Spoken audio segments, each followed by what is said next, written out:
On va regarder un témoignage tout bonnement lunaire. C'est un mec qui s'est fait voler les clés de sa voiture et il a chopé son voleur en flagrant délit. Du coup, il l'a plaqué contre le sol. Il a dit aux gens autour, hey, appelez la police, etc. Je l'ai neutralisé. La police arrive et c'est ce mec qu'ils embarquent. Le voleur, lui, il est en liberté et lui, il allait en garde à vue, d'accord, et il a pris une peine plus lourde. C'est génial. Et la police, en fait, lui explique qu'il fallait appeler la police. Donc il fallait que le mec se barre avec les clés, il fallait pas lui faire de mal. Non mais c'est incroyable, mais vous allez voir, faut le voir pour le croire. Je sors du tribunal. Et attendez, ça va se généraliser avec la LFI, hein. Parce que la LFI veut démanteler complètement la police et protéger les criminels, libérer tout le monde des prisons. Ah, Philippe Poutou veut supprimer le concept de prison. Ils veulent libérer tout le monde dans la rue, ils sont fous, hein. Ça, c'est le début. Je sors du tribunal, là, j'ai été condamné à verser une amende. C'est quoi ça? Mais c'est quoi ça? Mais on est où? Je vais vous expliquer, vous allez me dire ce que vous en pensez. Donc là, je suis passé au tribunal, j'ai été jugé coupable. Coupable. Oh. Où va le monde, sans déconner? Où va le monde? Ouais, parce que je vous ai pas raconté l'histoire. Je vous ai pas raconté, il m'est arrivé une histoire rocambolesque. En fait, j'étais en train de faire les magasins, et il y a un espèce d'individu, si on peut appeler ça comme ça, qui est venu, qui m'a demandé l'heure.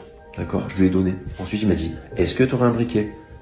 Je lui ai dit, désolé, je fume pas. Il m'a mis la main sur l'épaule, tu sais, il m'a dit, c'est pas grave. Il a commencé à me parler de tout et n'importe quoi, alors je sais pas. Il est très bizarre, très tactile et tout. Mais moi, sans plus, je me suis pas douté qu'il allait faire un truc farfelu, tu vois. Je me suis dit, ouais, bon, ben, il est peut-être un peu dérangé, tu vois, psychologiquement. Bah, pas plus, quoi. Et il me dit, bon, bref, bonne journée. Quelqu'un de classique, hein, tout à fait normal. Et comment ça marchait? En fait, Et du coup, en sous-titre, il y a écrit il a tabassé une femme. Apparemment, le mec en plus est un criminel multirécidiviste, d'accord. il avait son lacet qui était défait, d'accord? Il marche dessus, il trébuche comme ça. Donc moi, interpellé, je le regarde. Et là, je vois un truc qui sort de sa poche et qui glisse sur le sol comme ça. Mais en fait, moi, je reconnais que c'est quelque chose qui m'appartient, en fait. Comme ça, là, à quelques mètres, je vois que c'est quelque chose qui m'appartient. C'était quoi? C'était ma clé de voiture. Il me l'avait prise dans ma poche. C'était une espèce de pickpocket. D'accord? Ni une ni deux, je m'approche, je l'attrape comme ça par le col, comme ça. Je dis, ah, tu fais quoi là? C'est un peu paniqué et tout. Je récupère la clé, je la mets dans ma poche comme ça. Là, il y a une femme qui arrive comme ça. Elle lui dit, c'est un pickpocket. Oh là, il lui met une espèce de droite. Je me fais attaquer. Il lui met une espèce de droite comme ça. La femme, elle tombe par terre. Oh, j'étais outré. Je l'ai attrapé, je l'ai saisi, je l'ai mis par terre, je lui ai fait un étranglement. Je l'ai attrapé comme ça. Du coup, j'ai Donc là, il a potentiellement sauvé la vie d'une personne. Il a sauvé la vie d'une personne, ok? tenu, en fait, j'ai maintenu. J'ai dit aux passants, appelle la police et tout. Donc, je maintenais, en fait. Donc, le problème, c'est que moi, je suis arrivé comme je l'avais attrapé, ils m'ont interpellé aussi.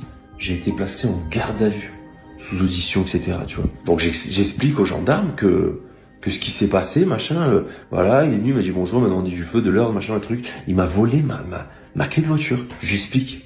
Ah oui, monsieur, mais fallait faire appel à la police. Je dis, mais comment ça, j'allais pas le laisser partir? Fallait nous faire intervenir, c'est tout. Voilà. Donc, pour le policier, il fallait faire intervenir un policier, d'accord? Il pouvait partir avec ma clé. Moi, j'aurais Sans été déconner. embêté comme ça, sans ma clé de voiture. Ça m'aurait coûté je sais pas combien. D'accord? Il aurait eu le temps de partir. Et en fait, je suis passé au tribunal parce que je l'ai maintenu. En gros, je l'ai séquestré. Enfin, c'est ce qu'ils m'ont fait comprendre, tu vois. J'aurais dû le laisser partir, en fait. Voilà. Je suis passé au tribunal. Et donc, en fait, le problème, c'est que quand tu agis comme ça, si tu veux, Non mais ce pays, c'est un hôpital psychiatrique à ciel ouvert. C'est pas possible autrement, sans déconner. Dans quel autre pays un mec fait ça, n'a pas la Légion d'honneur en fait? En France, tu as une amende. Parce que tu as séquestré un mec qui s'en prenait aux gens. tu agis comme ça, si tu veux, le tribunal, ils réunissent pas les deux histoires. Ils réunissent pas les deux histoires. Toi, t'es jugé pour ce que t'as fait, et lui est jugé pour ce qu'il a fait. Sauf que lui, il a pris moins que moi. C'est pas un truc de fou, ça? Non mais dans quel monde on vit? Et du coup, ça a été partagé par Damien Rieu qui dit il immobilise son pickpocket et se retrouve condamné avec une peine plus lourde que lui. Et étrangement, ça a aussi été relayé par Police et Réalité. Alors que justement, là, on parle de policiers. Je comprends pas trop pourquoi des policiers dénoncent des policiers. Ok. Et il n'y a pas encore de commentaires. Ah si, 800 commentaires. Classique, on connaît la nature du pickpocket par définition. Le pire dans tout ça, c'est que j'imagine que le ou la juge a dû faire la leçon au type qui s'est fait voler. Non mais monsieur, on ne se fait pas justice soi-même, nous sommes dans un état de droit. Mais c'est vrai, c'est tellement vrai en plus, c'est tellement vrai. C'est la France, la gauche et la droite, ils donneront toujours plus aux victimes qu'aux délinquants. LFI et NFP donneront plus aux victimes et rien aux délinquants. Nous pouvons changer cela avec Monsieur Bardella, il a besoin de 289 députés, merci. Et il a écrit ça la veille des élections. Horrible injustice tenue par des bourgeois déconnectés qui ne savent pas ce que c'est de subir ce genre de choses et qui sont très nombreux à être politisés à gauche, idem pour les hiérarchies de l'éducation nationale, avec le même problème de laxisme, inversion des valeurs, etc. Comment ne pas devenir fou?